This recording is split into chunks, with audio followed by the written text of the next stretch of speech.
Okay, we are live. आवाज वगैरह आ रही है मेरी? है सही है सब? Hello hello hello hello hello hello. Okay, hello बच्चों, नमस्कार, राधे राधे, राम राम और सबको मेरा सलाम। क्या हाल चाल, कैसे हैं आप सभी लोग? आई होप आप सब बढ़िया होंगे, मस्त होंगे, चकाचक होंगे और जोरदार तरीके से अपनी अपनी पढ़ाई में लगे होंगे। तो good evening, good evening, good evening to all of you. क्या हाल चाल, कैसे हैं, कैसे हैं? हाँ जी, क्या हाल चाल भाई? सो हम लाइव आ चुके हैं और लाइव के साथ शुरुआत करते हैं अपनी आज की क्लास की। ठीक है,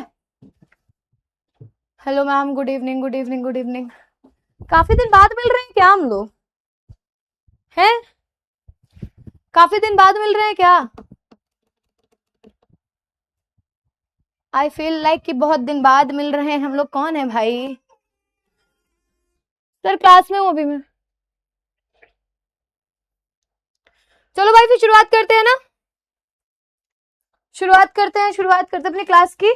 और where is my pen, where is my pen? तो लास्ट क्लास में हम लोगों ने गीत पोएम कंप्लीट कर ली थी ना, बीती विभावरी जागरी, ये वाला कंप्लीट कर लिया था हमने। आज की क्लास में हमने कहा था कि हम भाई श्रद्धा मनु पढ़ेंगे और श्रद्धा मनु की क्लास करने वाले हैं। श्रद्धा मनु क्या है, श्रद्धा मनु की एक्सप्लेनेशन पढ़ेंगे। ठीक है, तो शुरू किया जाए, फिर शुरू किया जाए। मैम मैं न्यू स्टूडेंट हूँ। चलो भाई शुरुआत करते हैं। ठीक है, ला ला ला ला ला ला ला ला ला ला ला ला।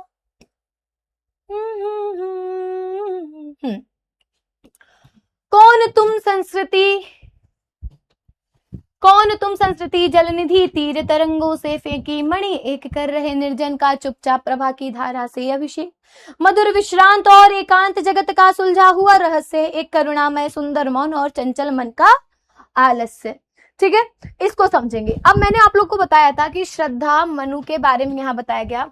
हमारी जो पृथ्वी है, ठीक है, हमारी जो पृथ्वी है, कहा जाता है कि इस धरती के जो पहले व्यक्ति थे, इस धरती का जो पहला इंसान था, वो मनु और श्रद्धा ही थे, जिनके द्वारा इस पृथ्वी को बसाया गया।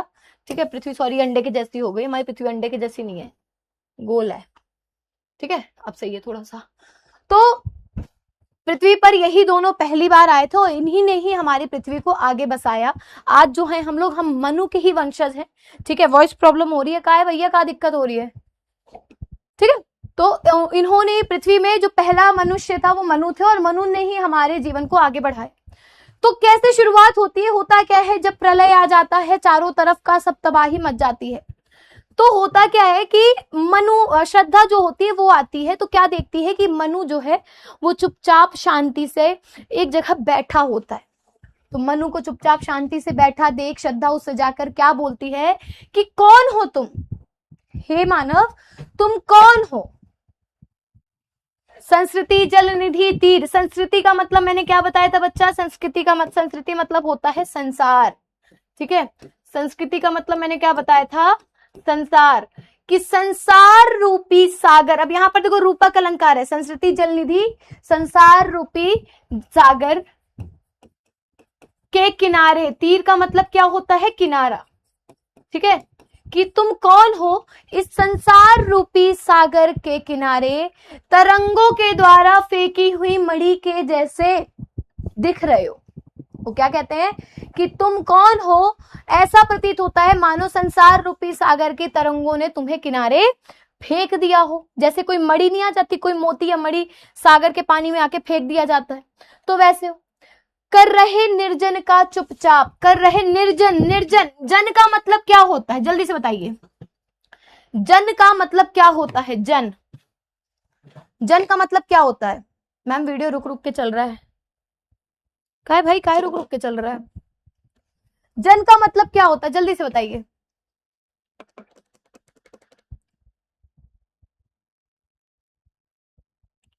लोग। और निर मतलब कोई नहीं, तो निर्जन का मतलब होता है जहां कोई ना हो, कोई भी व्यक्ति ना हो, कोई भी इंसान ना हो। तो कर रहे इस निर्जन का चुपचाप, मतलब ये जहां पर कोई भी इंसान नहीं है उस जगह का तुम चुपचाप प्रभा की धारा से अभिषेक। ये जो प्रभा मतलब होती है रोशनी, प्रकाश से, प्रकाश की धारा से अभिषेक कर रहे हो। मतलब क्या तुम यहाँ बैठकर इस प्रभा की धारा से अपना अभिषेक करवा रहे हो इस निर्जन जगह पर। मधुर विश्रांत और एकांत, ये जो मीठा आनंद है, विश्रांत मतलब कह सकते हो कि आलस से, मीठा आलस जिसको हम कहेंगे, ठीक है। और एकांत, एकांत मतलब अकेले। और जगत का सुलझा हुआ रहस्य, कि तुम तो जगत के सुलझे हुए रहस्य। क्यों? क्योंकि उससे पहले श्रद्धा को समझ नहीं आ रहा था कि आखिर इस पृथ्वी पे चल क्या रहा है ना। पर तुमसे मिलकर तो मुझे ऐसा लग रहा है कि मेरे मन में जितने सवाल है वो सारे सुलझ जाएंगे, ठीक है। एक करुणामय सुंदर मौन, करुणामय मतलब थोड़ी सी करुणा से भरी, दुखी दुखी सुंदर सा शांत है तुम्हारे अंदर। और चंचल मन का आलस्य, तुम्हारे मन में ये चंचलता से भरा जो आलस्य। देखो यहाँ पर सारा वर्ड मीनिंग है। संस्कृति मतलब जलनिधि, संसार रूपी मतलब सागर, भवसागर। तीर का मतलब तट और किनारा, मणि का मतलब एक रत्न, निर्जन का मतलब सुनसान शून्य, प्रभा का मतलब कांति, अभिषेक मतलब तिलक स्नान, विश्रांत मतलब थका हुआ, और जगत का मतलब संसार, ठीक है। तो श्रद्धा मनु से प्रश्न करती है कि तुम कौन हो। जिस प्रकार सागर की लहरें अपनी तरंगों से मणियों को अपने किनारे पर फेंक देती है, उसी प्रकार संसार रूपी सागर की लहरों द्वारा इस निर्जन स्थान में फेंके हुए तुम कौन हो। तुम चुपचाप बैठकर इस निर्जन स्थान को अपनी आभा से उसी प्रकार सुशोभित कर रहे हो जैसे सागर तट पर पड़ी हुई मणि उसके निर्जन तट को आलोकित करती है। तुम इस खाली स्थान को उसी प्रकार सुशोभित कर रहे हो, उसी प्रकार तुम इस खाली स्थान पर चमक रहे हो जैसे सागर द्वारा फेंकी गई कोई मणि समुद्र किनारे को सुशोभित करती है, अलग ही चमक लगती है। श्रद्धा कहती है कि हे अपरिचित, तुम मुझे मधुरता, नीरवता से परिपूर्ण इस संसार में सुलझे हुए रहस्य की भांति प्रतीत हो रहे हो। तुम मुझे बड़े ही मधुरता के साथ, नीरवता का मतलब होता है कि शांत, शांति से परिपूर्ण, शांति से भरे हुए इस संसार में मुझे एक सुलझे हुए रहस्य की भांति समझ में आ रहे हो। अपरिचित होने के कारण तुम रहस्यमय हो, मैं तुमको नहीं जानती इसलिए तुम मेरे लिए थोड़ा सा रहस्यमय हो। फिर भी तुम्हारे मुख के भाव तुम्हारे रहस्य को सुलझा रहे हैं। जो तुम्हारे चेहरे का ये भाव है ये कहीं ना कहीं सुलझा रहे। तुम्हारा सुंदर और मौन रूप करुणा से परिपूर्ण है और तुम्हारे चंचल मन के आलस से धारण कर लिया है, ठीक है। तुम्हारा जो चंचल मन है उसने आलस से धारण कर लिया है। एक बच्चा कह रहा है मैम आपकी आवाज भरभराइंग भरभरारिंग क्या लिखा था, भरभरारिंग है, भरभरारिंग हो रही है आवाज दिक्कत कर रही है, ठीक है मैं बोल देती हूँ। भाई कौन देख रहा है क्लास?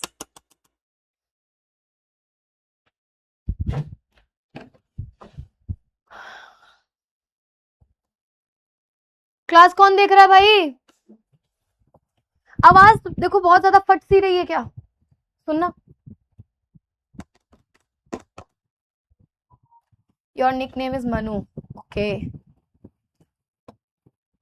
ये श्रद्धा मनु से कह रही है, अभी श्रद्धा सारे सवाल कर रही है, ठीक है। ये श्रद्धा जो है वो मनु से बोल रही है।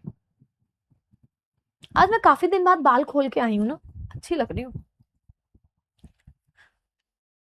वाइट वाइट फेस देखे दिल वो ब्यूटी भरभरा रही है, ठीक है। चलो शुरू करते हैं। आगे क्या कहते हैं देखो, इसमें काव्य सौंदर्य का रस संयोग श्रृंगार है, श्रद्धा और मनु का मिलन हो रहा है। भाषा खड़ी बोली है, शैली प्रबंधात्मक है, छंद मुक्तज्ञ है, अलंकार रूपक उत्प्रेक्षा विरोधाभास है, गुण माधुर्य है और शब्द शक्ति व्यंजना एवं लक्षण है, ठीक है। चलो अब अगला क्वेश्चन क्या कहते हैं कि सुना यह मनु ने मधुर गुंजार। जब श्रद्धा ने उससे ऐसे सवाल किए कि भाई तुम कौन हो, कहाँ से आए हो, है ना, तुम कौन हो, कहाँ से आए हो, तुमको तो देख के ऐसा लग रहा है कि जैसे कोई समुद्र किनारे मणि फेंक दी हो वैसे ही तुम चमक रहे हो यहाँ पर, जैसे समुद्र के किनारे कोई मणि फेंक दी गई हो वैसे ही तुम चमक रहे हो, ठीक है। जब इतनी सारी बातें श्रद्धा बोलती है तो मनु उसको चुपचाप सुनता रहता है, ठीक है। मनु जो है उसको चुपचाप सुनता रहता है। तो क्या कहता है कि सुना यह मनु ने मधुर गुंजार। मनु ने जब ये मधुर, मधुर का मतलब होता है, मधु का मतलब यहाँ पर मधुर होगा, मीठा, ठीक है, खाने वाला मीठा नहीं, जो सुनने में थोड़ा सा मीठा लगे। जैसे कभी कभी कोई कोई गाना होता है ना, हमारे कानों को बहुत सुंदर लगता है ना। जैसे आप लोगों ने एक गाना सुना होगा, मुझे तो भाई ये गाना सुनने में बहुत अच्छा लगता है कि तुझे देख देख सोना, तुझे देख देख जगना, मैंने ये जिंदगानी संग तेरे दीवानी, मैंने ये जिंदगानी संग तेरे बितानी, तुझ में वैसी है मेरी सांस, हाय जिया धड़क धड़क, जिया धड़क धड़क। तो वैसी ही कुछ मीठी आवाज मनु को सुनाई देती है। गुंजार का मतलब होता है आवाज, ठीक है। मधुकरी का सा जब सानंद, तो ऐसा लगा मानो जैसे किसी भंवरे ने सानंद बजा दिया हो। मतलब एक होता नहीं, भंवरों की जो गुंजार होती है बड़ी अच्छी लगती है ना, भंवरों की जो गुंजार होती है वो बड़ी अच्छी लगती है। तो मधुकरी का सा जब सानंद, सानंद मतलब किसी ने शंख बजा दिया, किसी ने बहुत सुंदर सी आवाज वीणा जैसी, मतलब शंख जैसा कुछ बजा दिया हो, ठीक है, ऐसा लगने लगा। कि किए मुख नीचा कमल समान, वो क्या देखता है कि सामने जो व्यक्ति है वो अपना मुख नीचे करके खड़ा हुआ है, उसका जो मुख कैसा है, कमल के समान है। किसके समान है, कमल के समान है, कमल के जैसा है।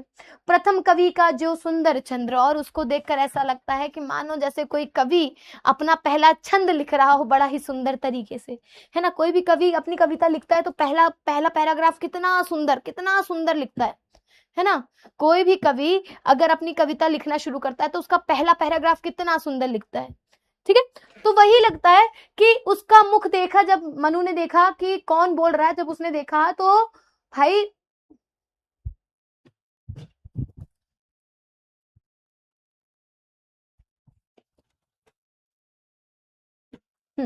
मनु ने देखा तो वो कमल की जैसा उसका चेहरा था, जो मुंडी झुकाए खड़ी थी। और फिर क्या कहती, उसको देख के ऐसा लगता है जैसे कवि जब अपना कोई पहला छंद लिखता है उतना ही सुंदर वो दिख रही थी, ठीक है, उसकी आवाज उतनी ही सुंदर लग रही थी।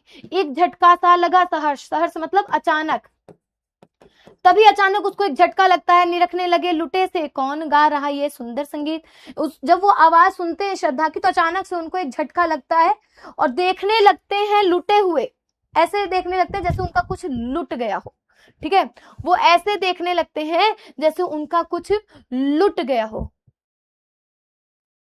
ऐसे लगता है जैसे उनका कुछ लुट गया हो, और देखने लगते हैं कौन गा रहा है ये सुंदर संगीत। मतलब श्रद्धा की बातें उनको मीठी संगीत के समान लग रही थी, ठीक है। कौन गा रहे, ये सुंदर संगीत। और कुतूहल रह ना सका फिर मौन, कुतूहल मतलब जो मन में जिज्ञासा रहती है, एक रहती ना, मतलब उत्सुकता, एक अंदर क्यूरियोसिटी आ जाती है कि भाई ये है कौन, आखिर अब तो इसको जानना है, आखिर इसको हम जानना है, ये है कौन, ठीक है। तो कुतूहल रह सका ना फिर मौन, वो जिज्ञासा से भर गया और जानने की कोशिश करने लगा कि ये कौन है, और फिर वो शांत नहीं रह सका जानने के उसमें, ठीक है।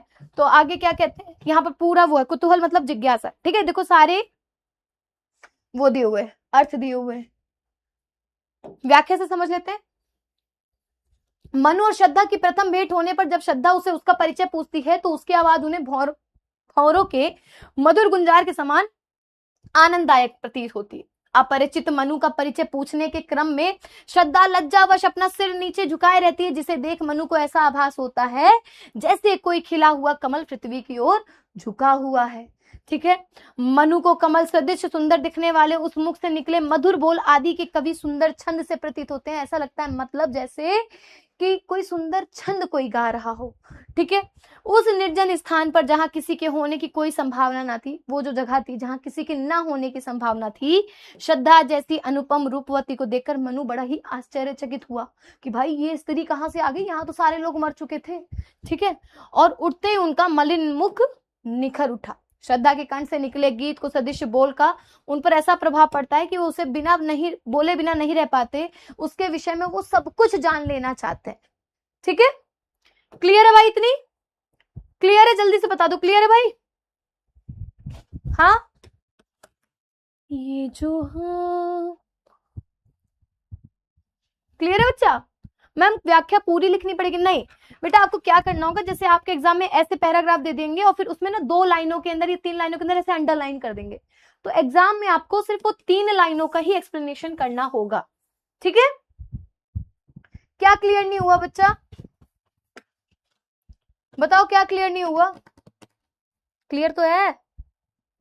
एक बार आप लोग खुद से रिवाइज करोगे ना, आ जाएगा समझ में। एक बार खुद से रिवाइज करना। अभी मैं लास्ट में फिर से रिवीजन करवा दूंगी, रिपीट कर दूंगी, ठीक है? इसके बाद हम लोग फिर से एक बार रिवीजन कर लेंगे, ठीक है? डाउट देख लेते हैं। हाँ, डाउट में पूछ लो तो वहां मैं एक्सप्लेन कर दूंगी आप लोगों को क्या दिक्कत आ रही है। कृदिता का अर्थ बताइए। कृदिता कहाँ लिखा हुआ है बेटा? श्रद्धा और मनु, भेद। ये फिर तुम आ गए बेटा, भेद और प्रकार में क्या अंतर होता है? कौन बोला है तुमको? कुतूहल का मतलब होता है जिज्ञासा, क्रियोसिटी जिसको हम बोलते हैं। कि अब जैसे देखो, हम कहीं जा रहे हैं और तुम्हारे घर के पड़ोस में बहुत तगड़ी लड़ाई मच रही हो भाई, जौन तगड़ी लड़ाई मच रही हो कि लगा है कि एक दूसरे को उठा के पटक देंगे, मार देंगे, जा अभी बाल पकड़ के नचा नचा के मारेंगे, ठीक है? और तुमको कुछ भी नहीं पता है कि भाई आखिर क्या चल रहा है अंदर। तो तुम्हारे अंदर ना एक क्यूरियोसिटी जागती, भाई भाई भाई भाई भाई कुछ तो चल रहा है अंदर, है ना?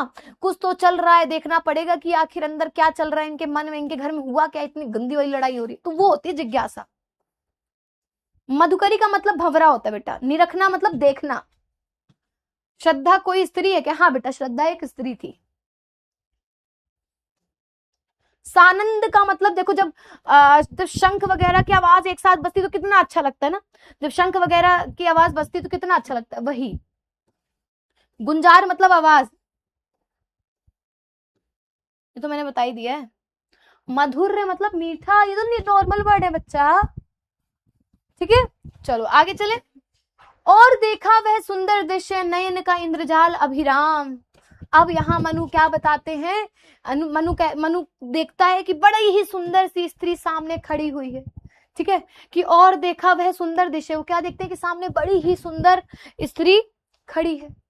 बेटा मैं समझा दूंगी, एक बार कंप्लीट हो जाए फिर मैं समझा दूंगी, ठीक है? कि और देखा वह सुंदर दृश्य, कि देखते हैं कि बहुत ही सुंदर सी स्त्री सामने खड़ी, बहुत ही सुंदर दृश्य है। नयन का इंद्रजाल अभिराम, और उनकी आंखें जैसे कोई जाल बुन रही हो। उनकी आंखें जो थी वो मानो जैसे कोई जाल बुन रही हो। तो अभिराम का मतलब होता है सुंदर, बड़ा ही सुंदर सा कोई जाल बुन रहे हो। उनकी आंखें इतनी सुंदर थी, उनकी आंखें इतनी सुंदर थी जैसे कोई जाल। और कुसुम वैभव में लता समान, ऐसा लग रहा था मानो कोई लताओं पर खूब सारे फूल खिले हो। कुसुम मतलब होता है पुष्प, फूल, ठीक है?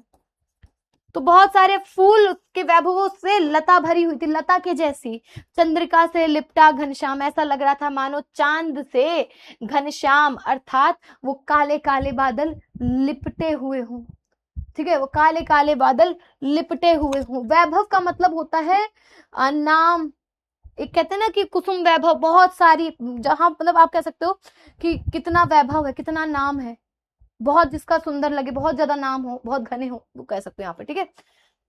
हृदय की अनुकृति बाहर उधार, चंद्रिका से लिपटा घनश्याम, ऐसा लग रहा था मानो चंद्रमा से स्वयं काले बादल लपट गए हों, ठीक है? और जो हृदय की, जैसे उसका हृदय सुंदर था, अनुकृति का मतलब होता है एक समान, डिट्टो कॉपी, ठीक है? कि जैसे उसका हृदय सुंदर था वैसे ही एक समान उसका बाहरी उदार था। बाहरी मतलब बाहरी शरीर, उदार का मतलब होता है शरीर, ठीक है?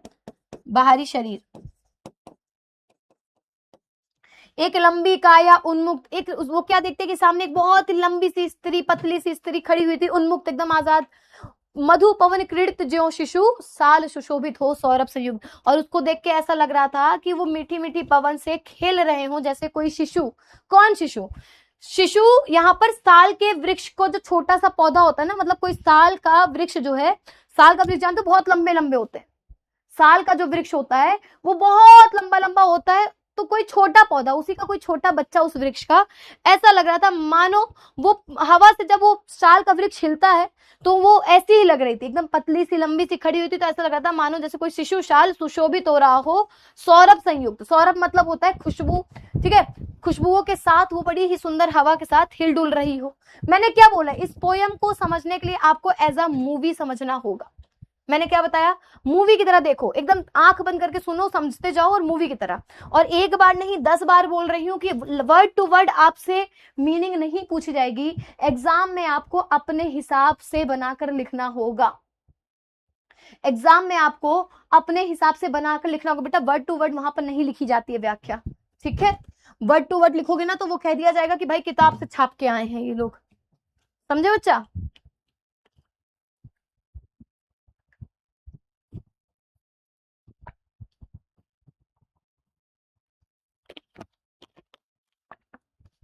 क्लियर है? चलो आगे, इसका जब अर्थ समझेंगे ज्यादा क्लियर हो जाएगा। मृषण गांधार देश के नील रोम वाले मेषों के चर्म ढक रहे थे, उसका वपु कांत बन रहा था वह कोमल वर्म। मृषण मतलब होता है कोमल। उसके कोमल शरीर पर गांधार देश के नीले रंग के, नीले रोम, रोम मतलब होता है रोए, ठीक है, नीले रोए वाले मेष मतलब होता है भेड़ों के चर्म से, भेड़ों के चमड़े से बने हुए बड़े ही कोमल वस्त्र उसने अपने शरीर को पहन रखा था, ढक रहे थे उसका वपु कांत। वपु मतलब होता है शरीर, कांत मतलब होता है सुंदर, ठीक है।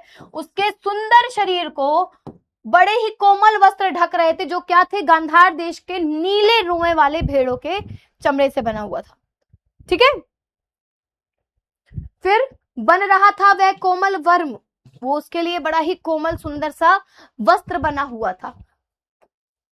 वर्म का मतलब होता है वर्म का मतलब होता है कवच। उस समय वस्त्र कवच एक ही समान था, ठीक है। कि इंद्रजाल जादू, ये पूरा शब्दार्थ। अभिराम का मतलब सुंदर, कुसुम वैभव का मतलब पुष्पों की ऐश्वर्य, बेटा ऐश्वर्य, नाम, शोहरत बोलते हैं ना। वैभव का मतलब होता है, गांधार देश का नाम है, यहाँ पर गांधार जो है वो देश का नाम है, ठीक है। ये पूरी वर्ड मीनिंग भी देती जा रही हो, आप परेशान क्यों हो रहे हो? पीपीटी में पढ़ोगे तो आपको समझ में आ जाएगा। कि श्रद्धा की समधुर ध्वनियों को सुनने के पश्चात जब मनु का ध्यान उसके रूप की ओर गया, तब वह दृश्य उसकी आंखों में जादू के समान सुंदर और मोहक लगा। श्रद्धा फूलों से परिपूर्ण लता के समान सुंदर और शीतल, चांदनी में लिपटे हुए बादलों से आकर्षित प्रतीत हो रही थी, जैसे कोई लताओं में बहुत सुंदर फूल लिपटे हो वो। उसका हृदय उदार और विस्तृत था। वह लंबे कद की उन्मुक्त युवती थी। लंबे और सुंदर दिखने वाले शरीर में वह ऐसे शोभायमान हो रही थी मानो वसंत की बयार, अर्थात वसंती हवा में झूमता हुआ साल का कोई छोटा सा वृक्ष सुगंध से सराबोर होकर चारों ओर अपनी शोभा बिखेर रहा हो। श्रद्धा के वस्त्र गांधार देश में पाई जाने वाली नीले बालों की भेड़ों की खाल से बने थे। अत्यंत कोमल होते हुए भी वह वस्त्र न केवल उसके सुंदर तन को ढक रहे थे, बल्कि कवच के समान शरीर की रक्षा भी कर रहे थे। कहने का तात्पर्य, श्रद्धा उन वस्त्रों में सुंदर और सुरक्षित दिखाई दे रही थी, ठीक है। चलो आगे क्या कहती है, ठीक है।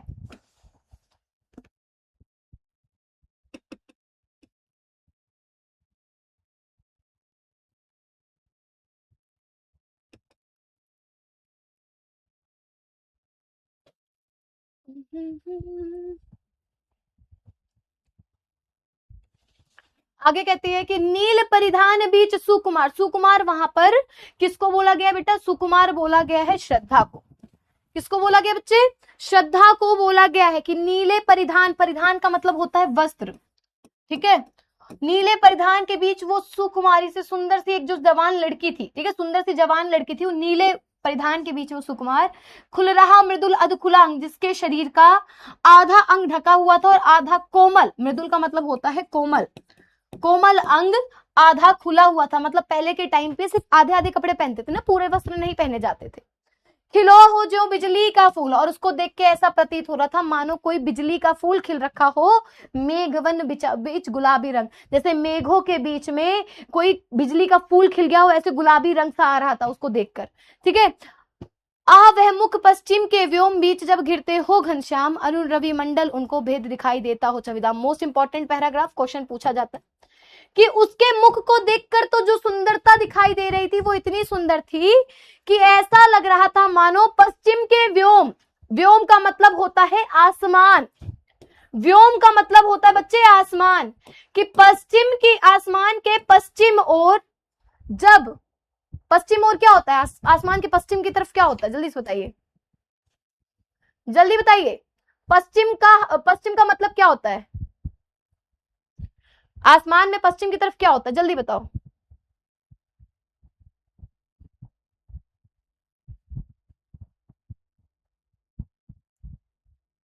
सूर्यास्त होता है, ठीक है, सूर्यास्त होता है।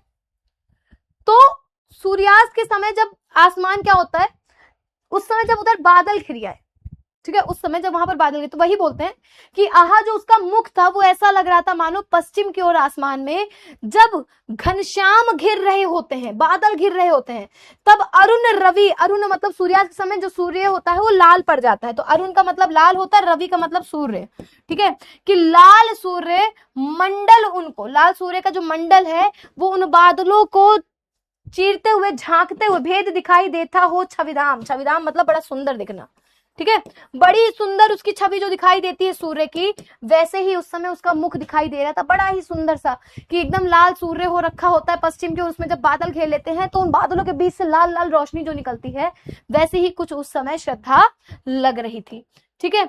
आगे क्या कहती है भाई, ये इसका वो है व्याख्या शब्दार्थ है, ठीक है, कितने हैं भाई, मैं काम करती हूँ, एक्सप्लेन कर देती हूँ, व्याख्या फिर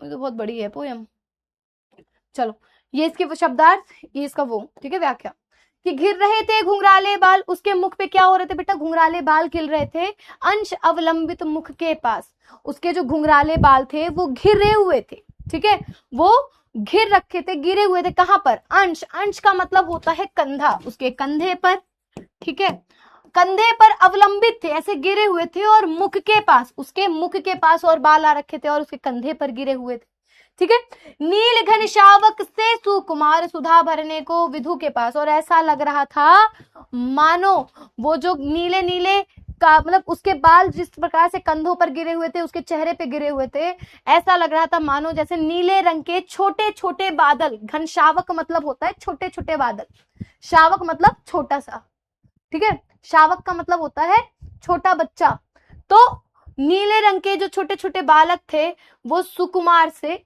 ठीक है, वो सुधा भरने के लिए अर्थात अमृत पाने के लिए, अमृत भरने के लिए विधु के पास आ रहे थे, किसके पास आ रहे थे, विधु के पास, विधु का मतलब क्या होता है, विधु का मतलब होता है चंद्रमा के पास, उसका मुख किसका था, उसके मुख की तुलना चंद्रमा से करी जा रही थी, तो जब उसके मुख पर ऐसे बाल आ रहे थे तो ऐसा लग रहा था कि मानो छोटे छोटे काले काले बादल अमृत भरने के लिए किसके पास जा रहे थे, एक पैराग्राफ रह गया, नहीं मैंने सब तो पढ़ाया है,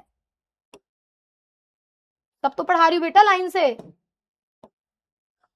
उसके मुख पर आ रहे थे मानो वो चंद्रमा के पास भरने जा रहे हो, ठीक है, आगे क्या कहते हैं, और उस मुख पर वह मुस्कान, और उसके चेहरे पर उस समय जो वो मुस्कान थी, रक्त किसलय पर ले विश्राम, ऐसा लग रहा था मानो जो खून है वो पत्तों पर आराम कर रहा हो, ऐसा लग रहा था जो खून है वो पत्तों पर आराम कर रहा हो, क्योंकि जो ओठों की शेप होती है वो पत्तों की तरह ही होती थोड़ा सा, तो उसके जो मुख की वो मुस्कान थी, ऐसा लग रहा था मानो कि स्वयं रक्त खून जो है वो नए पत्ते, किसलय का मतलब होता है नए पत्ते पर विश्राम कर रहा हो, ठीक है, अरुण की एक किरण अम्लान, बेटा या तो सिलेबस में नहीं होगा क्योंकि मैंने प्रॉपर पढ़ाया इसको, एक भी पैराग्राफ नहीं छूटा, मैं एक एक लाइन पढ़ा रही हूँ इसमें की, ठीक है, वो हटा दिया गया था, लास्ट ईयर में ऐसा हुआ था लेकिन उसको हटा दिया गया है, ठीक है, अरुण की एक किरण अम्लान अधिक अलसाई हो अभिराम, और उसी समय सूर्य की एक किरण बड़ी सुंदर सी आती है, ऐसी लग रही हो जैसे अलसाई हो अभिराम, बड़ी सुंदर सी, ठीक है, अम्लान का मतलब उज्जवल, अलसाई का मतलब आलस्य से पूर्ण, तो क्या कहती हैं कि श्रद्धा के केस सुंदर और घुंघराले थे, वे उसके चेहरे पर होकर कंधों पर ऐसे झूल रहे थे मानो अमृत पाने हेतु उन्हें नन्हे बादल सागर तल को स्पर्श करने की कोशिश कर रहे हो, उसके सुंदर मुख पर बिजली हुई मुस्कान को देखकर ऐसा भास हो रहा था जैसे सूर्य की कोई अलसाई सी उज्जवल किरण लाल नवीन कपोल पर विश्राम कर रही हो, ठीक है, फिर कहते हैं कि कहा मनु ने नभ धरनी बीच बना जीवन रहस्य निरुपाय, एक उल्का सा जलता भ्रांत शून्य में फिरता हूँ असहाय, कौन हो तुम वसंत के दूत बिरस पतझड़ में, अति सुकुमार घन तिमिर में चपला की रेख, तपन में शीतल मंद भया, फिर जब मनु तारीफ कर लेते हैं श्रद्धा की, देख लेते हैं कि भाई कहाँ कहाँ सुंदरता है, कैसे कैसी सुंदर लग रही, लंबी सी है, पतली सी है, नीले रंग का वस्त्र पहनी है, इसके चेहरे ऐसे दिख रहे हैं, बालों पर ऐसे आ रहे हैं, ठीक है, बाल ऐसे इसके मुख पर आ रहे हैं, मतलब जब तारीफ उसकी देख लेते हैं तब मनु क्या कहते हैं, कहा मनु ने नभ धरनी बीच, मनु क्या कहते हैं कि इस नभ, नभ मतलब होता है आसमान, और धरनी का मतलब धरती, कि इस आसमान और धरती के बीच, ठीक है, इस आसमान और धरती के बीच बना जीवन रहस्यमय निरूपाय, कि मैं तो इस आसमान और धरती के बीच में मेरा जो जीवन है वो तो रहस्यमय हो गया, मुझे समझ ही नहीं आ रहा मैं क्या करूं, मेरे पास कोई उपाय नहीं, मैं कुछ उपाय नहीं कर पा, निरूपाय मतलब मैं उपाय नहीं कर पा रहा हूँ, ठीक है, मुझे नहीं पता क्या चल रहा है, मेरा जीवन रहस्य बन चुका है, निरूपाय, मैं खुद अपनी मदद नहीं कर पा रहा हूँ, ठीक है, एक उल्का सा जलता भ्रांत शून्य में फिरता हूँ, मैं तो वही हो गया जैसे कोई उल्का, जानते हो टूटता तारा जिसको बोलते हो, उछल तारा, उल्का पिंड, तो जैसे कोई उल्का जो है वो अंतरिक्ष में इधर उधर भटकता रहता है, इधर उधर, जिसका कोई ठिकाना नहीं है ना, जैसे कोई उल्का होता है, तो उल्के को यहाँ पर बोला गया है कि मैं तो उसी प्रकार हो गया हूं जैसे कोई उल्का पिंड जलता हुआ पूरे शून्य में, शून्य अर्थात पूरे अंतरिक्ष में इधर उधर फिर रहा है, असहाय, जिसकी कोई सहायता करने वाला ना हो। फिर उसके बाद वो उससे पूछता है श्रद्धा से कि कौन हो तुम वसंत के दूत, दूत का मतलब होता है जो वहां पर किसी को भेजा गया हो संदेशा लेके, तो क्या पूछते कि अब तुम बताओ तुम कौन हो, क्या तुम वसंत के दूत हो, क्या तुमको किसी ने भेजा है, कौन हो तुम वसंत के दूत बिरस पतझड़ में अति सुकुमार, कि हे नव्य व्यक्ति तुम कौन हो, तुम वसंत के दूत हो क्या, जो इस पतझड़ में एक सुकुमार के प्रति तरह सामने आए हो, ठीक है, बिरस पतझड़ में अति सुकुमार, कि आप इस बिरस पतझड़ में बड़े ही सुकुमार से, सुंदर से सामने आई हो, घन तिमिर में चपला की रेख तपन में शीतल मन व्यार, तुम तो उसी प्रकार आई हो जैसे काले घने बादलों के बीच में बिजली चमकती है, जैसे बिजली की रेखा नहीं आती है वैसे, कि तुम तो उसी प्रकार लग रही हो जैसे इन काले घने बादलों में बिजली की रेखा चमकती हो, वैसे लग रही हो, और इस तपन में, इस जलन में शीतल मंद बयार से लग रही हो, जैसे इस गर्मी में, इस तपन में तुम ठंडी बयार बन के आई हो, ठीक है, तुम कौन हो, क्लियर, व्याख्या आप लोग पढ़ते चलिएगा। आगे क्या कहते हैं कि लगा कहने आगंतुक व्यक्ति, आगंतुक मतलब जो व्यक्ति उस समय आया हो, ठीक है, उसी समय जो आया हो, आया जो आने वाला व्यक्ति, तो यहां पर आगंतुक कौन है भाई, बताओ कौन आया है, कौन आया, जल्दी से कमेंट बॉक्स में बताओ भाई, फटाफट कमेंट करिए कि कौन आया है।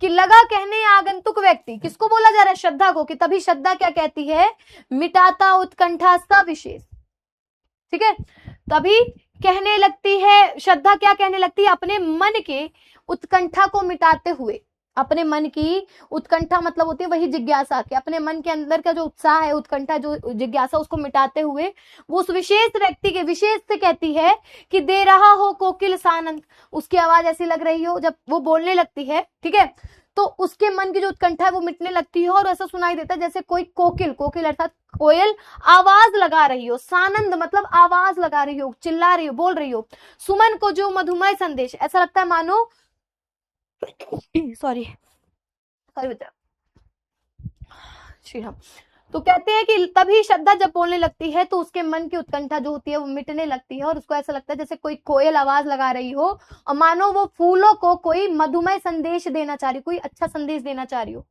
भरा था मन में नव उत्साह, कहने लगती है कि मेरे मन में नई चीजों को जानने का एक नया उत्साह भरा हुआ था, अभी जवान कहते ना, नया नया खून है, अभी तो बहुत सारी चीजें नए नए चीजें होती हैं, तो भरा था मन में नया उत्साह, नव का मतलब होता है नया उत्साह, सीख लूं ललित कला का ज्ञान, मैं तो यहाँ पर नई कला का ज्ञान सीखने आई थी, कि भाई कुछ ना कुछ मेरे को सीखने को मिलेगा। इधर रह गंधर्वों के देश पिता की हूँ प्यारी संतान, कि मैं तो गंधर्व देश की रहने वाली हूँ और मैं अपने पिता की प्यारी संतान हूँ, मतलब मैं गंधर्व देश के एक व्यक्ति की बिटिया हूँ, ठीक है।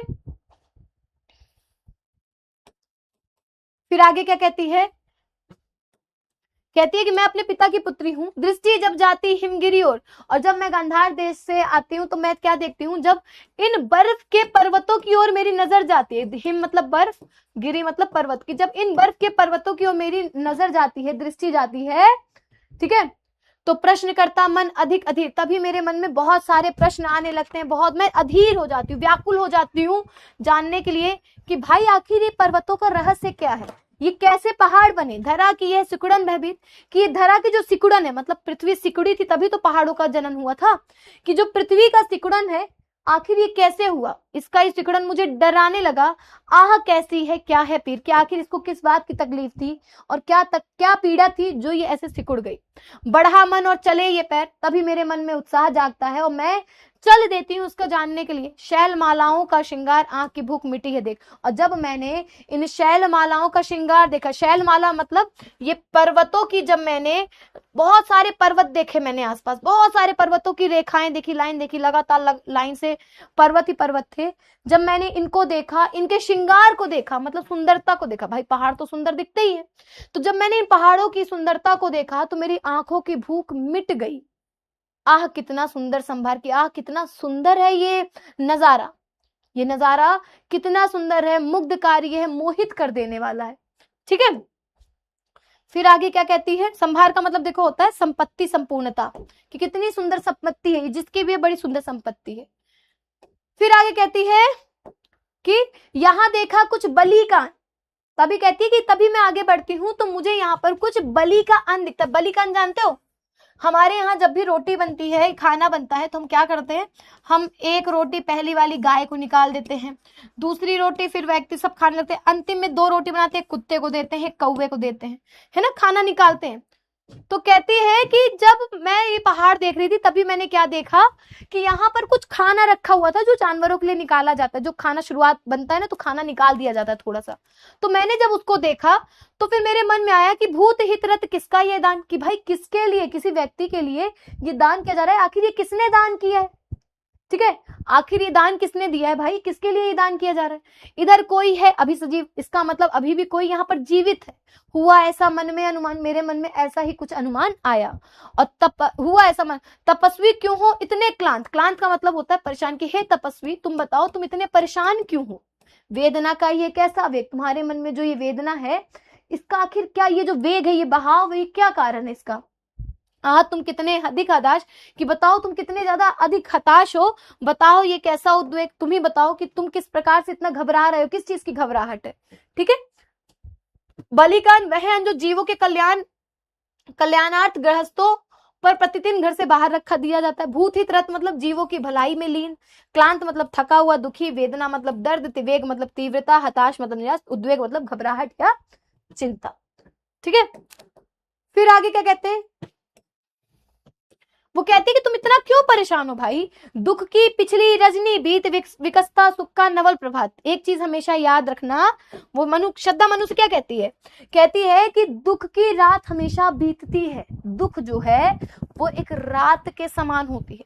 तो दुख की पिछली रजनी बीत, रजनी का मतलब होता है रात, कि दुख की पिछली जो रात थी वो बीत गई। विकसता सुख का नवल प्रभात, अब तो विकसित हो रहा है, विकसता मतलब विकसित हो रहा है, क्या विकसित हो रहा है, क्या विकसित हो रहा है बताओ जल्दी से, विकसित हो रहा है सुख का नया प्रभात, नवल मतलब नया सवेरा अब आ रहा है, अब तो सुख का नया सवेरा आ रहा है। यह एक पर्दा, यह झीना नीला, अभी जो ये नीला नीला आसमान हो रखा है ना, ये जो रात है वो एक नीले पर्दे के समान है, पतला सा पर्दा जो कि अभी खत्म हो जाएगा, जिसने छुपा रखा है सुख का गात, छिपाए है जिसमें सुख का गात, सुख रूपी शरीर छुपा के बैठा हुआ है ये पर्दा। अभी तुम परेशान मत हो, ये रात अब बीत रही है, अब सवेरा आ रहा है, नई सुबह आ रही है जिसमें सुख ही सुख प्राप्त होगा।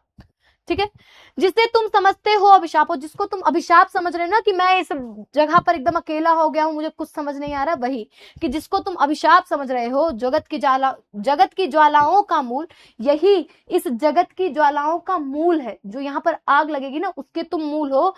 ईश का वह रहस्य वरदान, ईश्वर द्वारा तुम्हें दिया गया एक रहस्य वरदान है, जिसको तुम समझ रहे हो ना ये गलत हो रहा है, ये चीज क्या है, तुम तो रहस्य ईश्वर द्वारा दिए गए वरदान का ही तुम्हारा, कभी मत इसको जाओ भूल, तुम इसको कभी मत भूलना। ठीक है, जब इतनी बात श्रद्धा समझाती है तो मनु क्या कहती है, मनु क्या कहता है,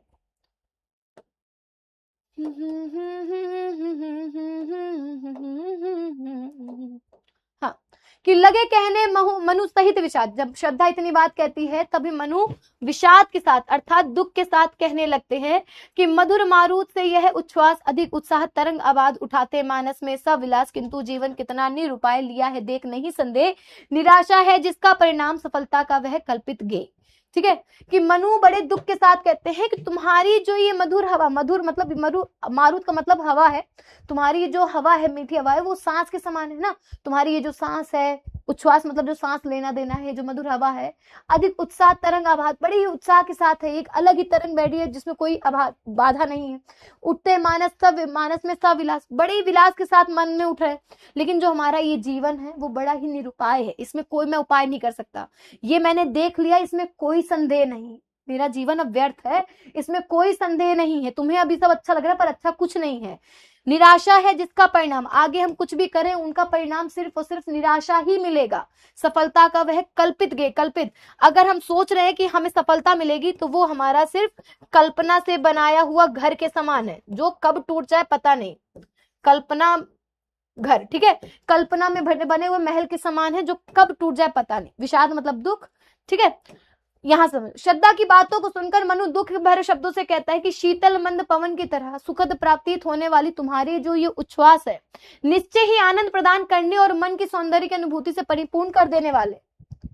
मतलब ये जो तुम्हारी सांस चल रही है, जो तुम बोल रही हो, बहुत ही आनंद प्रदान कर रहे हैं, बहुत ही अच्छा लग रहा है उसको सुन के, जरूर हमारे दुख को दूर, लेकिन इनके परिणाम स्वरूप मन में निरंतर ही उत्साह की तरंगे हिलोले ले रही हैं कि तुमको देखकर मेरे मन में बहुत सारी चीजें चल रही हैं।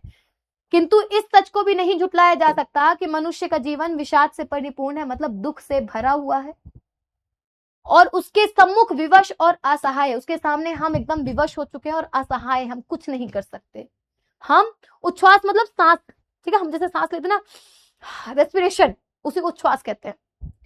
हम जीवन में अनेक सफलताओं की कामना करते हैं, लेकिन सच्चाई तो है कि उनमें हमें उनका परिणाम एकमात्र निराशा ही मिलता है। इस छोटे जीवन में हम अपनी विभिन्न चाहों की पूर्ति कभी नहीं कर सकते, जो हमारी छोटी छोटी इच्छाएं हैं वो हम कभी भी पूरा नहीं कर सकते। एक दिन हमें संसार को छोड़कर जाना पड़ता है, अतः कहा जा सकता है कि हमारा जीवन सिर्फ सफलता की कल्पनाओं के घर के समान है, बस, ठीक है। इतना जब मनु कहता है तभी आगंतुक फिर बोलता, आगंतुक कौन है बेटा? श्रद्धा है। आगंतुक कौन है? बंद हो जा भाई। आगंतुक कौन है? श्रद्धा है। तो श्रद्धा क्या कहती है कि कहा आगंतुक ने सस ने, जब इतनी बातें मनु की सुनती है तो आगंतुक मतलब श्रद्धा बड़े ही स्नेह के साथ, प्रेम के साथ बोलती है कि अरे तुम इतने हुए अधीर, कि तुम इतने अधीर क्यों हो चुके हो, तुम इतने परेशान क्यों हो रहे हो, है ना, तुम इतने अधीर क्यों हो गए हो, हार बैठे जीवन का दांव। क्या तुम जीवन को हार गए कि अब हमसे जीवन में कुछ होना हो ही भैया, जो होना तो हो गया, अब हमसे कुछ नहीं हो पा रहा है, ठीक है। हार बैठे जीवन का दांव, जीतते मरकर जिसको वीर मरकर भी जीत जाते हैं, तुम वो हार गए हो। तप नहीं केवल जीवन सत्य, कि जीवन का सत्य सिर्फ तपस्या करना नहीं होता है। करुण यह क्षणिक दीन अवसाद, तरल आकांक्षा से है भरा सो रहा आशा का आह्लाद, कि अभी तुम्हारे अंदर बहुत सारी आकांक्षाएं हैं, जो अभी सो रहा उसको जगाओ। क्या कहती श्रद्धा?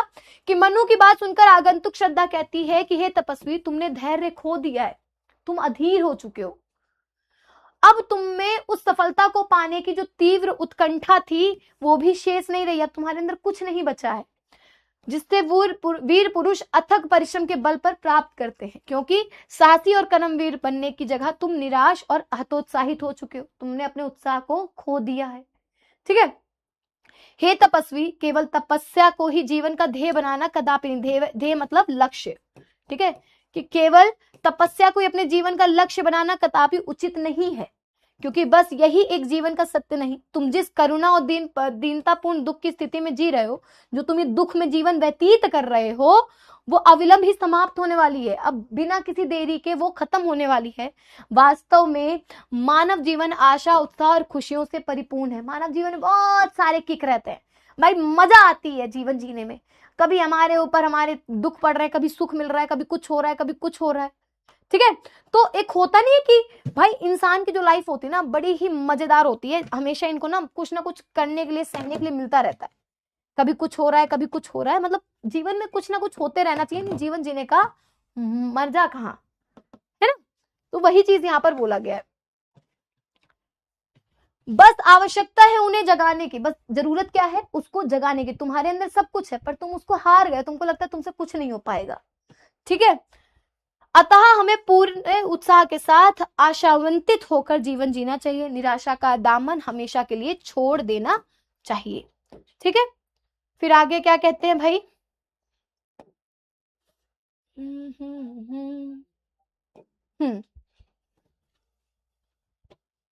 अब यहाँ पर बहुत ही अच्छी बात श्रद्धा कहती है कि जो प्रकृति के यौवन का श्रृंगार, जो ये प्रकृति की सुंदरता है, जो ये प्रकृति का श्रृंगार है, वो कभी बासी फूल नहीं करते। आप कभी भी देखोगे पेड़ों पर जो बासी फूल हो जाते हैं वो खुद ब खुद टूट के नीचे गिर जाते हैं, नए फूल सुंदर दिखते हैं।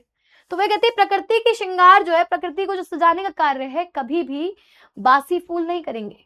मिलेंगे वे जाकर अति शीघ्र, आहा उत्सुक है उनको धूल। वो जैसे ही बासी होंगे वो तुरंत का तुरंत टूट कर कहां जाकर मिल जाएंगे, धूल में जाकर मिल जाएंगे।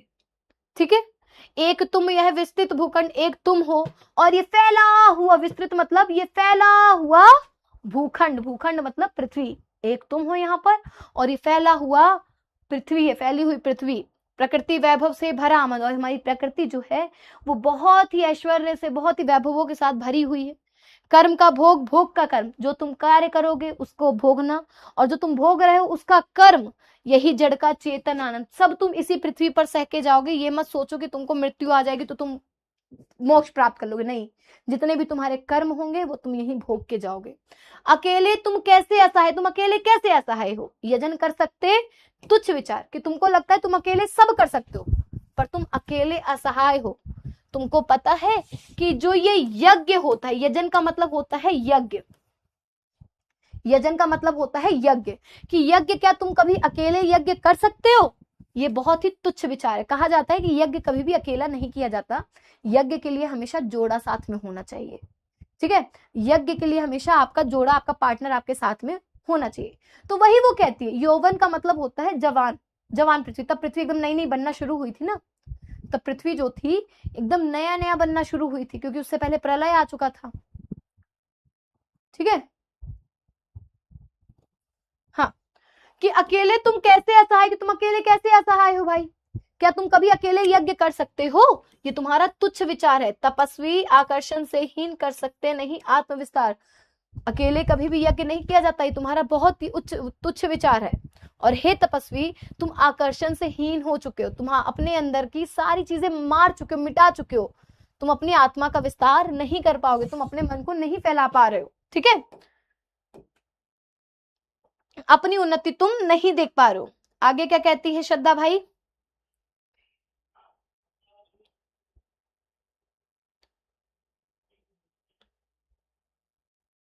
चार और है, मतलब ये एक और, इसके बाद 3 और बचेंगे। ठीक है, कि समर्पण लो सेवा का सार। अब यहाँ पर जो श्रद्धा होती है वो अपने आप को समर्पित करती है। किसको समर्पित करती है भाई, वो समर्पित करती है मनु को।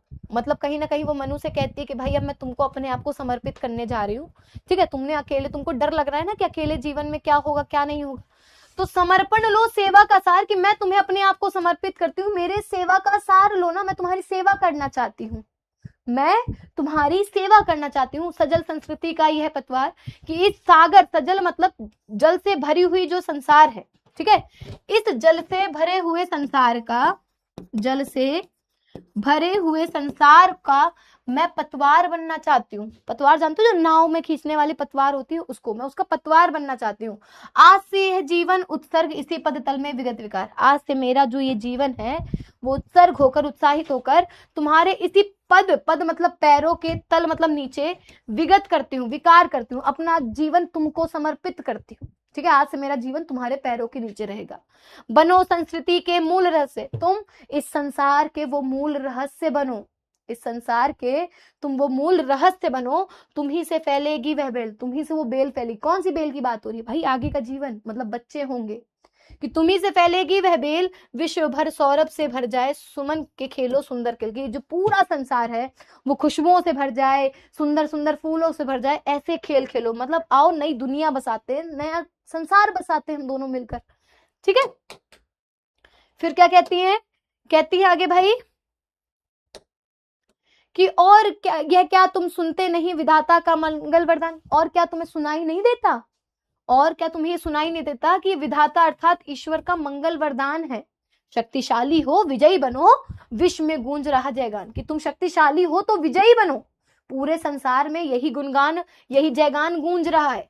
इससे डरो मत अरे अमृत संतान की, हे अमृत संतान। तुम अमृत संतान क्यों बोला गया? क्योंकि पूरी पृथ्वी में सिर्फ मनु ही बचे थे, ठीक है। तो तुम अमर संतान हो, इससे मत डरो, तुम डरो मत। अग्रसर है मंगलमय वृद्धि, जो हमारी मंगलमय वृद्धि है, जो उन्नति है, जो अच्छी उन्नति होने वाली है, वो अग्रसर है, अर्थात वो कहीं ना कहीं आगे बढ़ रही है। पूर्ण आकर्षण जीवन केंद्र, और उसका पूरा आकर्षण क्या है? हमारा जीवन का केंद्र। खिंची आवेगी सकल समृद्धि, हमारे जीवन के केंद्र में जितनी भी समृद्धियां हैं, जितनी भी दौलत धन है, जितना भी सुख है, वो अपने आप खिंची आएंगी। हाँ, इनडायरेक्टली वो कहीं ना कहीं उनको प्रपोज ही कर रही थी। अभी मैं तुमको समझाती हूँ इनकी चीजें, ठीक है। फिर क्या कहती हैं कि विधाता की कल्याणकारी सृष्टि सफल हो इस भूतल पर पूर्ण, कि विधाता के द्वारा ये जो कल्याणकारी सृष्टि हम लोग बनाने जा रहे हैं वो सफल होगी इस भूतल पर, इस पृथ्वी पर पूर्ण होगी, ठीक है। और पटे सागर बिखरे ग्रह पुंज और ज्वालामुखियां हो चूर्ण, जो भगवान ने तो इस संसार एक बार मिटा दिया, सागर पट गए, ग्रह पुंज सब बिखर गए और ज्वालाएं मुखी जो थी वो चूर्ण हो गई, ठीक है। उन्हें चिंगारी सदृश सदर्प कुचलती रहे खड़ी सानन, उनकी जो घमंड है वो चिंगारी जो अपने आप खत्म हो गई, कुचलती रहेगी ये आवाज, ठीक है। आज से मानवता की कीर्ति अनिल भूजल में रहे न बंद, आज से जब से मैं तुम्हारी हो रही हूँ, कहीं ना कहीं अब मानव की जो कीर्ति है वो चाहे हवा हो, चाहे आसमान हो, चाहे धरती हो, चाहे पानी हो, वहां कभी भी बंद नहीं होगी। मतलब मानव हर जगह रहेगा, ठीक है। कि सृष्टि की रचना में सहायक बनने के लिए मनु को प्रेरित करते हुए श्रद्धा कहती है कि मानव सृष्टि संसार के समस्त जीव जंतुओं एवं प्रकृति के लिए कल्याणकारी है। तुम अपने मनोवाचित कर्तव्यों का निर्वहन कर ईश्वर द्वारा रचित इस सृष्टि के क्रम को चलाने में अपना योगदान दो, ताकि वंश वृद्धि के द्वारा पृथ्वी अपनी पूर्णता को प्राप्त कर सके। दूसरे योगदान में अर्थात सृष्टि क्रम को आगे बढ़ाने में मानव शक्ति के द्वारा सारे उफनते समुद्रों पर नियंत्रण प्राप्त कर लिया जाएगा। सारे ग्रह नक्षत्र को चारों फैलकर सृष्टि की आलोकित करते हुए मानव शक्ति का गुणगान करेंगे। उसके समक्ष विध्वंसकारी ज्वालामुखियों को भी एक न चलेगी और उन्हें भी शांत कर दिया जाएगा, अर्थात मानव समस्त प्रकृति आपदाओं पर विजय पाकर उनसे होने वाली हानियों से समस्त जीवों की रक्षा करेगा, ठीक है। और लास्ट में क्या कहती है भाई हमारी श्रद्धा, लास्ट ही है ना ये, लास्ट में कहती है कि जल्दी के फूटे कितने उसके, ना जाने सागरों के कितने उत्स फूट गए, ना जाने कितने सागरों में तूफान आ गया। द्वीप जो छोटे छोटे द्वीप होते हैं ना, कच्छप मतलब कछुए जो थे वो डूब गए, उतराने भी लगे। ना जाने कितने सागरों में तूफान आए, द्वीप जो थे वो डूब गए, कछुए डूब गए और उतराने लगे, किंतु वह खड़ी रहे दृढ़ मूर्ति। किंतु वो जो मानवता थी वो खड़ी रही दृढ़ मूर्ति के समान वो खड़ी रही। अब उदय का कर रही उपाय, दोबारा उदय होने के लिए वो फिर से उपाय कर रही है। शक्ति के विद्युत कण जो व्यस्त, जो शक्तियों के विद्युत कण थे, है ना, बिजली के जो कण थे वो व्यस्त विकल बिखरे हैं, जो हो निरुपाय, वो चारों ओर इधर उधर बिखरे हुए बिना किसी सहायता के। संभय उसका करे समस्त विजयनी मानवता हो जाए। अब हमको उनको इकट्ठा करना है, समान करना है, ताकि मानवता की विजय हो, ठीक है। तो ये पूरा प्रॉपर आपका बेटा चैप्टर था श्रद्धा मनु। अब मैं इसको एक बार आप लोगों को फिर से एक्सप्लेन कर देती हूँ, ठीक है। एक बार मैं फिर से एक्सप्लेन कर देती हूँ आप लोगों को। एक्सप्लेन का मतलब देखो होता क्या है। अरे यार क्या हो रहा है,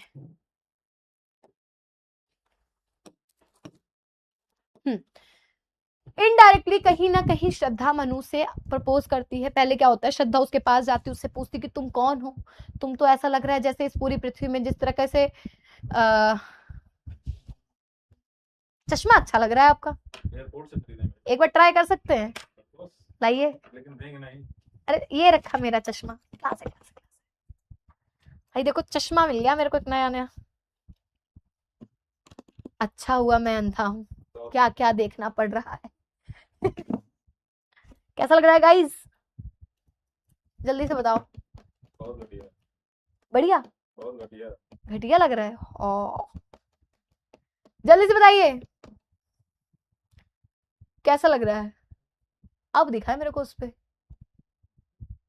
अच्छा तो लग रहा है सर, ये लीजिए, धन्यवाद। चले तो जीवन सुख दुख का संगम है। हाँ भाई जीवन सुख दुख का संगम है। इससे अच्छा तो मेरा चश्मा है, मैं अपना दिखाती हूँ लोगों को, अपना चश्मा दिखाती हूँ। ये है मेरा चश्मा, हम लोग भी चश्मा लगा घूमते भाई, लग रही हूँ ना हीरोइन, हीरोइन ना ना ना ना ना ना।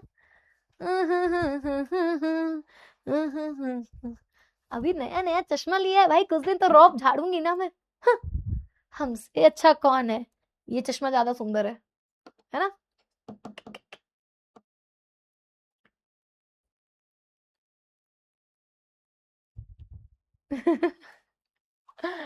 चलो, तो बेसिकली क्या होता है, श्रद्धा जब आती है मनु को देखती है तो उससे पूछती है भाई तुम कौन हो, कहाँ से हो, क्या कर रहे हो, ठीक है, यहाँ क्या कर रहे हो, इतने परेशान क्यों हो, लेकिन तुम्हारे अंदर कोई तो रहस्य छुपा हुआ है, कुछ ना कुछ तो तुम्हारे दिमाग में चल रहा है, कुछ ना कुछ तो तुम्हारे दिमाग में बातें आ रही हैं, ठीक है, कुछ ऐसे सवाल करती है। तो मनु चुपचाप सुनता रहता है, और जब उसकी नजर ऊपर पड़ती है तो क्या देखता है कि जो श्रद्धा होती है वो ऐसे सर झुकाए चुपचाप बोल रही होती है, और मनु जो होता है उसकी सुंदरता पर मोहित हो जाता है। वो क्या देखता है, एक बड़ी सुंदर सी स्त्री सामने खड़ी है, कमल के रूप जैसी, पतली काया वाली, जिसने नीले रंग का वस्त्र पहना हुआ है जो उसके आधे अंगों को ढक रहा है, जो उसके कवच का कार्य कर रहा है, उसके बाल इतने सुंदर लग रहे हैं मानो उसके चेहरा चंद्रमा के समान सुंदर है, मतलब कहीं ना कहीं वो रूपक अलंकार के अंतर्गत उसकी तारीफ कर रहा था, ठीक है।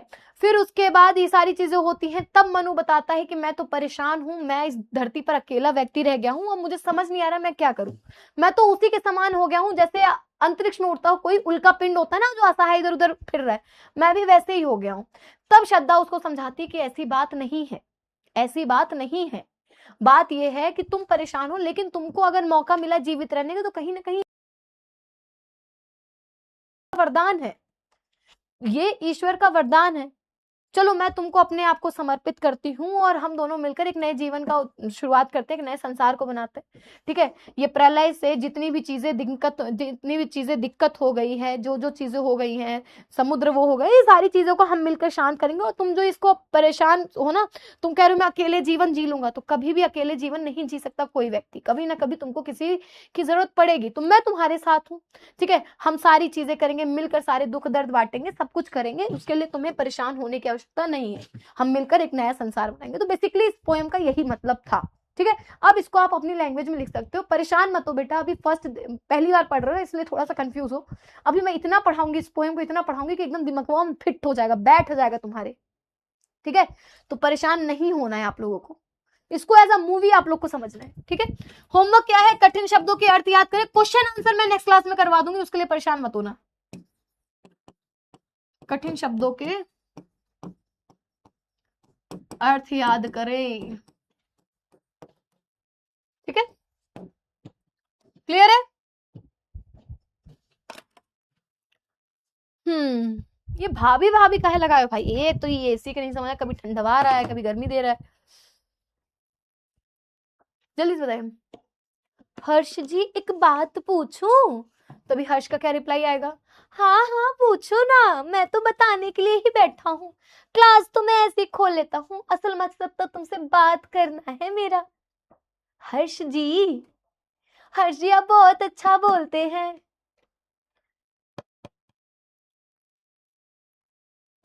Yes ma'am. कहाँ गए हर्ष जी, भाई रुको, हर्ष जी की बात सुन लेने दो। हर्ष जी, हर्ष जी आपसे एक बात पूछनी है, पर मैम ने मेरा कमेंट पढ़ लिया, मैं कैसे पूछूं। अरे चिंता क्यों करती हो, कम्युनिटी पर आके पूछ लेना। हर्ष जी, अरे हर्ष जी कहाँ गए आप।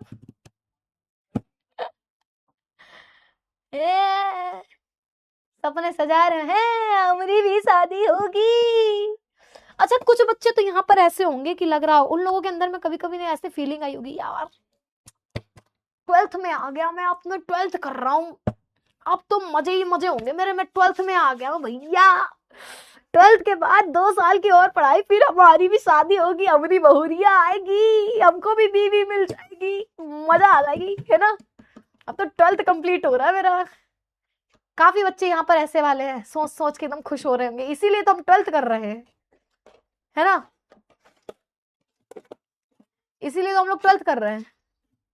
हर्ष तिवारी जी एक बात पूछूं,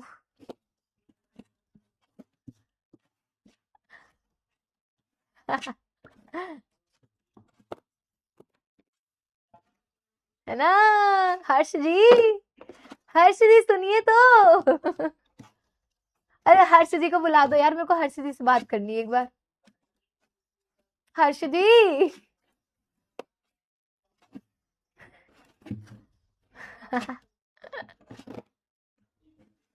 मैम आप भी ना मजे ले रही है। नहीं मैम, अरे बेटा यही सपने देख रहे हो, मेरे को पता है। हर्ष तिवारी जी कहाँ गए? ओ हर्ष Tiwari ji, love you to बच्चा।